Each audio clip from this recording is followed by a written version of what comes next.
बढ़ते हैं आगे। राम मंदिर चढ़ावा चोरी के आरोपों को लेकर उत्तर प्रदेश की राजनीति गर्मा गई है। इस मुद्दे पर यूपी विधानसभा में जोरदार हंगामा देखने को मिला, जहां समाजवादी पार्टी के विधायकों और मार्शलों के बीच धक्का मुक्की हुई। हंगामे के चलते मुख्यमंत्री योगी आदित्यनाथ अपना भाषण पूरा नहीं कर सके। वहीं समाजवादी पार्टी के विधायक सचिन यादव को पूरे सत्र के लिए निलंबित कर दिया गया है। दरअसल समाजवादी पार्टी के विधायकों ने सदन की कार्रवाई शुरू होते ही राम मंदिर चढ़ावा चोरी के आरोपों का मुद्दा जोर शोर से उठाया। देखते ही देखते सदन में नारेबाजी शुरू हो गई। मामला इतना बढ़ गया कि सपा विधायकों और विधानसभा के मार्शलों के बीच तीखी बहस और धक्का मुक्की तक की नौबत आ गई। 3 तस्वीरें आपको दिखा रहे हैं। इस हंगामे के दौरान सदन में मुख्यमंत्री योगी आदित्यनाथ भी मौजूद थे। सीएम योगी जब बोलने के लिए खड़े हुए तो विपक्ष ने उनका पुरजोर विरोध किया।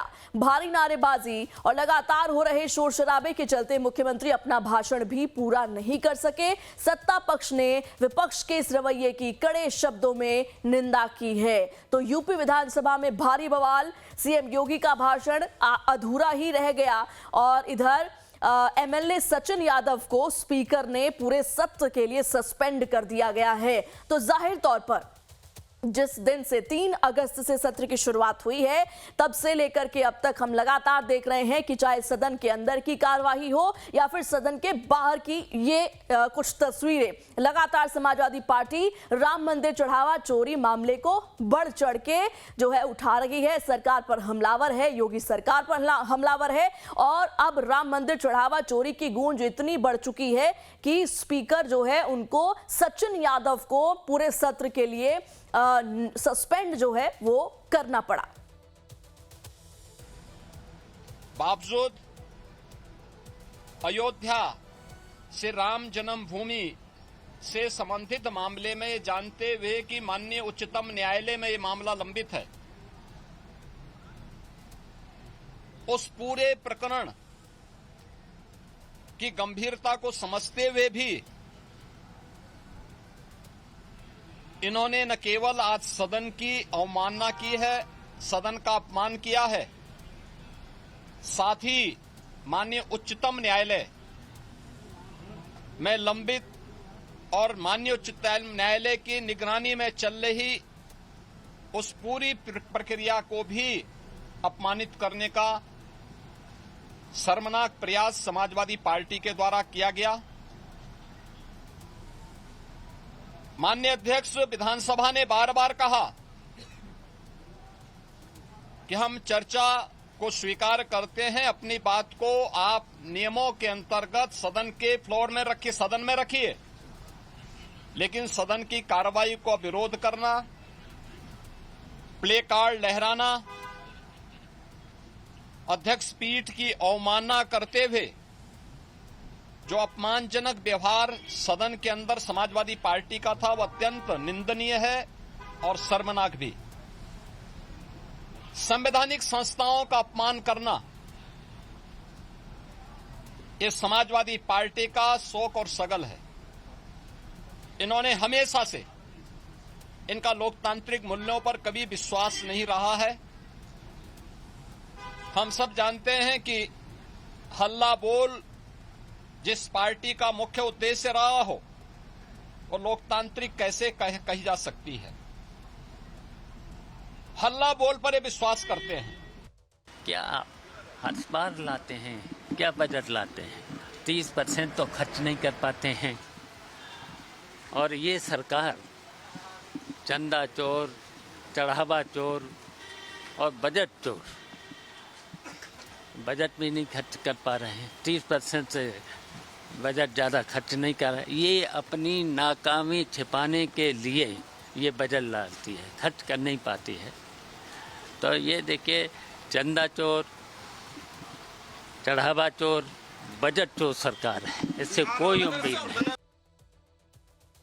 और इसी पर ज्यादा जानकारी के साथ सीधा रुख करते हैं हमारे संवाददाता लखनऊ से धीरज त्रिपाठी जुड़ चुके हैं। उनका धीरज, देखिए, चढ़ावा चोरी का मामला चाहे सदन की कार्यवाही हो या फिर सदन के बाहर विपक्ष का प्रदर्शन हो, लगातार इसकी आवाज जो है वो सुनाई पड़ रही है, जिसकी वजह से कार्रवाई भी लगातार प्रभावित हो रही है। सीएम योगी आदित्यनाथ का भाषण अधूरा रह गया, सचिन यादव को सस्पेंड करना पड़ा। आज को लेकर क्या उम्मीद की जाए धीरज, आज भी क्या इसी तरीके की तस्वीर देखने को मिलेगी?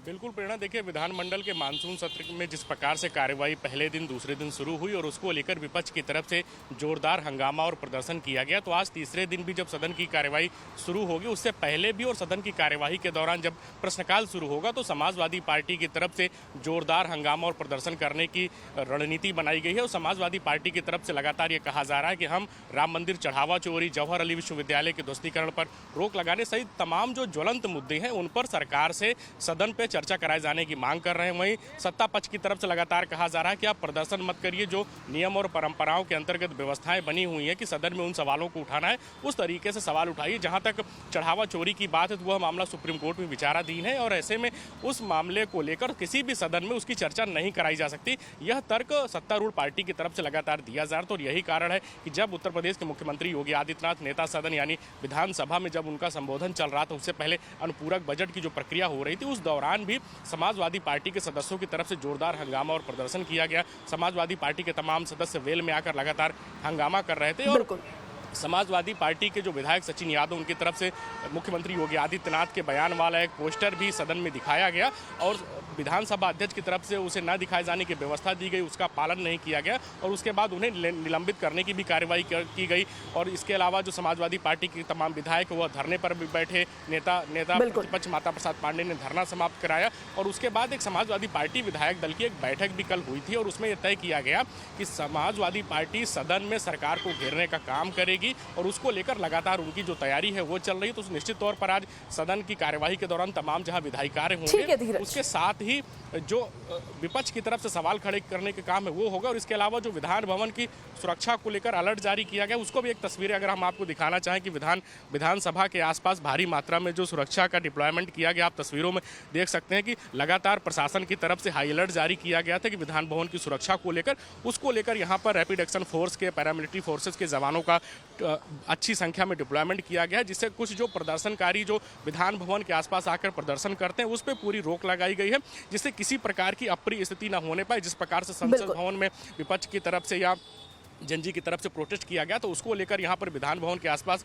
भारी पैमाने पर सुरक्षा व्यवस्था का अलॉटमेंट डिप्लॉयमेंट किया गया है और उसको वजह से लगातार जो फोर्सेज हैं वो लगातार नज़र बनाए हुए हैं। तो सरकार की कोशिश है कि विधान भवन की सुरक्षा की तरफ पर भी नज़र रखी जाए और सदन के अंदर जब विपक्ष की तरफ से तमाम जो सवाल खड़े किए जाएं उस पर भी तर्कों के साथ उनका जो प्रत्युत्तर है वो किया जा सके। जी प्रेरणा। ठीक है धीरज, इन तमाम जानकारी के लिए आपका बहुत बहुत शुक्रिया।